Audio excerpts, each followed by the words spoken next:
हैं कि मोमिन सर कुछ छुपा रहे हैं। सर आज पूरी दुनिया के सामने बताएं मुझे, आप क्या छुपा रहे हैं सर? हमें बताएं। जनता की अदालत में पहला सवाल मैं पूछ लूं, इजाजत है? हाँ हाँ, पूछो बिल्कुल आप, पूछो बिल्कुल। पूछो। सर क्वेश्चन ये था कि मुझे ऐसा लगता है कि एपी सिंह के सर के हवाले से उन्होंने जो गुलाम हैदर के खिलाफ कोई इस किस्म की कोई एप्लीकेशन इंडिया में जहां से ये क्लियरेंस होनी है इसके वीजे की, वहां कोई इस तरह की एप्लीकेशन वगैरह तो नहीं दी हुई जिसकी वजह से जो क्लियरेंस है वो नहीं आ रही? ये है, उससे क्या फर्क पड़ता है? उससे दुनिया जानती है उसको, हमारे अधिकारी उसको सब जानते हैं कौन है। हाँ, एप्लीकेशन दे ना दे उससे हमें कोई फर्क नहीं पड़ता। हमने कोर्ट के ऑर्डर साथ लगाए हुए हैं, जो कोर्ट में उसकी जरूरत है। और सबसे बड़ी बात यह है कि जो भारत में उसको बुला रहा है वो स्पॉन्सर मैं हूँ, मोमिन मलिक। तो मैंने उसको स्पॉन्सर भी किया है और उसमें कारण बताया कि मैं क्यों बुला रहा हूँ, सारे केसेस का हवाला दिया है। तो वो उसको कुछ भी देने लगे। अब दो दो अगर दो पार्टीज में लड़ाई होती है तो एक पार्टी तो एलिगेशंस लगाएगी, तो लगाने दो। उसके एलिगेशन से क्या होता है? एलिगेशंस लगाना अलग बात है, एलिगेशंस को साबित करना अलग बात है। जी अच्छा, वही मैं, मेरा जो जितनी क्वेश्चन है मैं यही जितने पूछना चाह रहा था। जितनी भी इन्होंने इन्होंने मेरे खिलाफ भी वहां रबूपुरा पुलिस स्टेशन में दी, सोनीपत में भी दी, दूसरी जगह बहुत सी जगह जो इन्होंने एप्लीकेशंस दी, बहुत बड़े बड़े इल्जाम लगाए। पुलिस में जांच ने सबको तार तार कर दिया, कुछ भी नहीं हुआ उसमें। ये मुझे भी फांसी लगवा रहे थे जी, फांसी लगवा देंगे, ये कर देंगे। मेरा चश्मा तो हिला नहीं सके थोड़ा सा, ये मुझे फांसी लगवाएंगे। जी मेरा ये क्वेश्चन था सर कि जितना आपने बताया है कि पाकिस्तान में जो एम्बेसी है उसके हवाले से कुछ चीजें उनको चाहिए थी, पेपर चाहिए थे, वो आपने क्लियर कर दिए।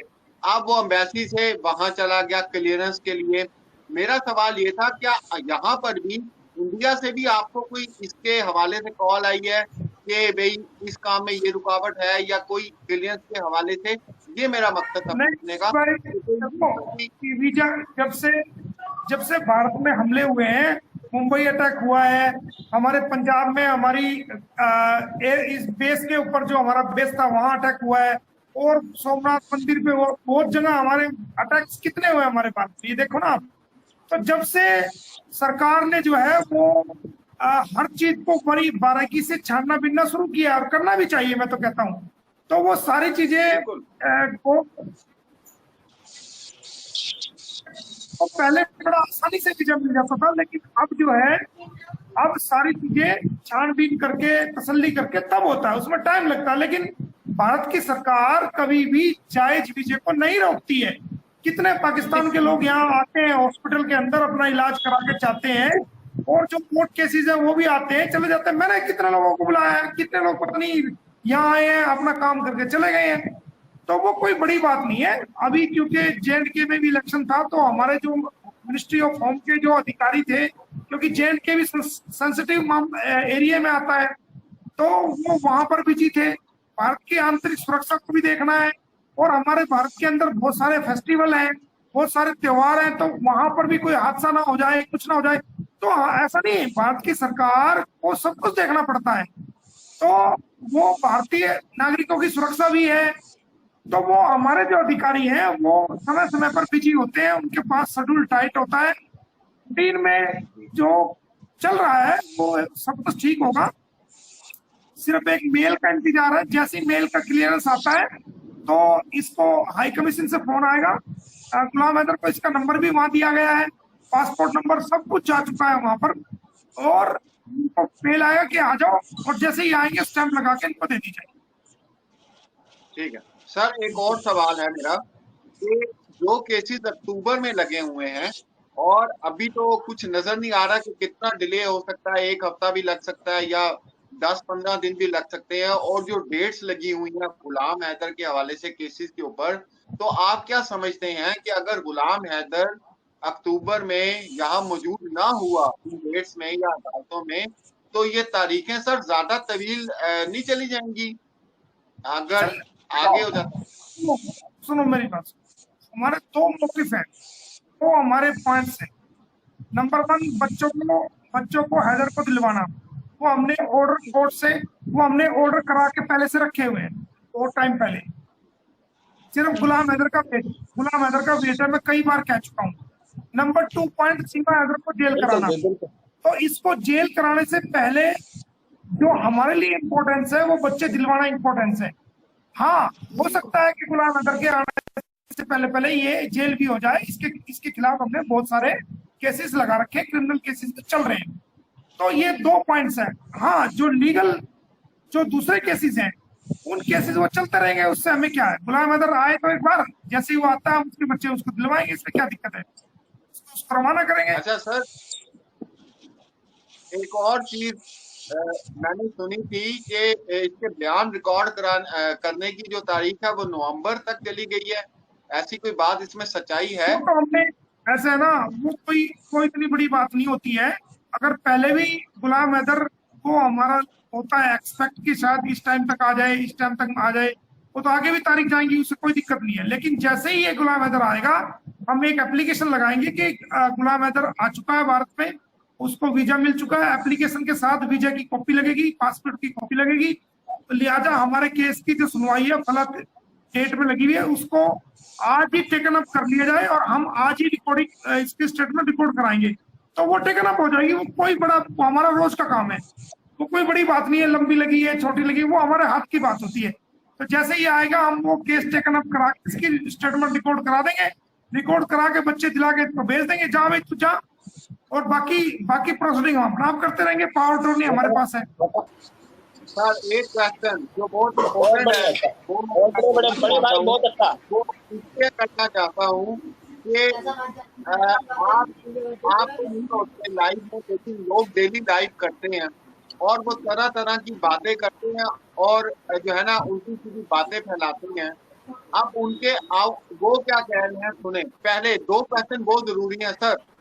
पहला, ये वो कहते हैं कि केस डिस्पोज हो जा रहे हैं और मोमिन सर किसी को कुछ नहीं बताते। दूसरा, वो ये कहते हैं कि मोमिन सर कुछ छुपा रहे हैं।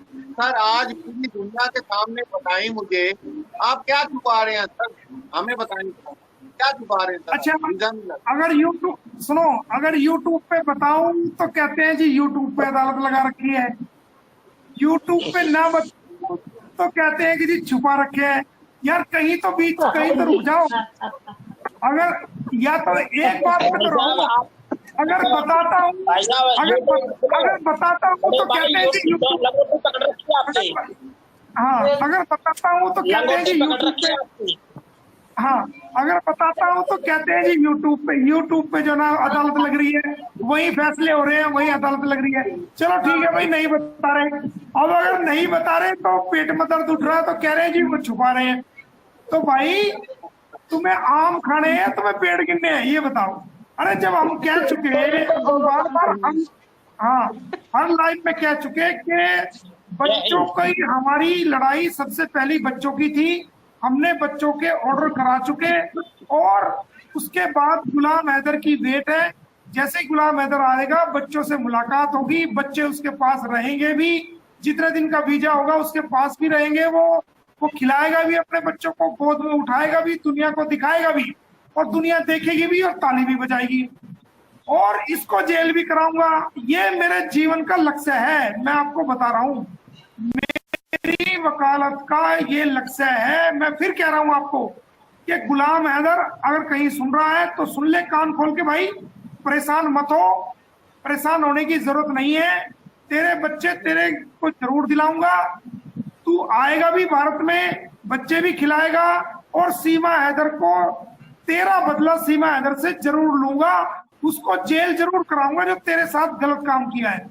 और ये पूरी दुनिया के लोगों को मोमिन मलिक का वादा है, ये मेरी वकालत का मकसद है। ये अगर मेरी वकालत भी खत्म हो जाती है किसी वजह से, या कोई कहते हैं जी आप वकालत के अलावा भी कोई काम इसमें करो, तो मैं वकालत के अलावा भी एक इंसान के रूप में, एक भारतीय के रूप में, एक वकील के तौर से के साथ साथ एक भारतीय के रूप में, एक आम नागरिक के रूप में भी आपकी वकालत से अलग एक इंसानियत के नाते एक अपने आप को वकील भूल करके एक इंसान मानकर आपकी मदद करूंगा, कर रहा हूं और आगे भी करूंगा। आपको परेशान होने की जरूरत नहीं। हमारे भारत के बहुत सारे लोग, बल्कि ज्यादातर लोग आपको इस मुद्दे पर चाहते हैं कि आपके बच्चे आपको मिले, आपको सपोर्ट कर रहे हैं, आपके लिए लड़ाई लड़ रहे हैं। और वो भारत के लोगों को मैं सलूट करता हूं जो आपके लिए लड़ाई लड़ रहे हैं। आपके पड़ोसी, आपके देश के लोग भी आपके लिए लड़ाई लड़ रहे हैं। तो ऐसा नहीं है, आपको घबराने की जरूरत नहीं है। बस आपको दो बातों पे करना पड़ेगा। एक तो आपको सब्र से काम लेना पड़ेगा, दूसरा आपको अपनी कोई ऐसी बात जुबान से नहीं निकालनी जिससे जो है वो कंट्रोवर्शियल हो जाए और वो हमारे लिए यहाँ पर मुश्किल का सबब हो जाए और दूसरी पार्टी को बोलने का मौका मिल जाए। तो इसलिए जो है आपको कोई ऐसी बात नहीं बोलनी है और आपको दो बातें का सिर्फ ध्यान रखना है, बाकी हमारे पे छोड़ दो, हम कर चुके। एक तो आपको कोई ऐसी बात नहीं बोलनी जिससे भारत में उसका गलत इंपैक्ट जाए। दूसरी बात, आपको जो है सब्र से काम लेना है। जहां अब तक आप इतना सब्र करते आए हो, थोड़ा सा समय और है और बहुत बड़ी बात नहीं, बिल्कुल कामयाबी बांह फैलाए आपका इंतजार कर रही है। आप देख रहे हो मैं बिल्कुल सुकून से बैठा हूं क्योंकि मुझे पता है मैंने क्या किया हुआ है। आप देख रहे हो ना, मैं बिल्कुल सुकून से बैठा हूं। मुझे पता है कि भारत में आएगा भी, बच्चे भी दिलाऊंगा सारे काम।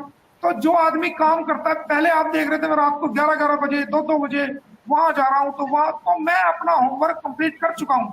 अब वक्त आपके आने का है, आपको बच्चे दिलवाने का है, इसको जेल भिजवाने का है। तो हमारी कोशिशें जारी है, कर रहे हैं, करेंगे।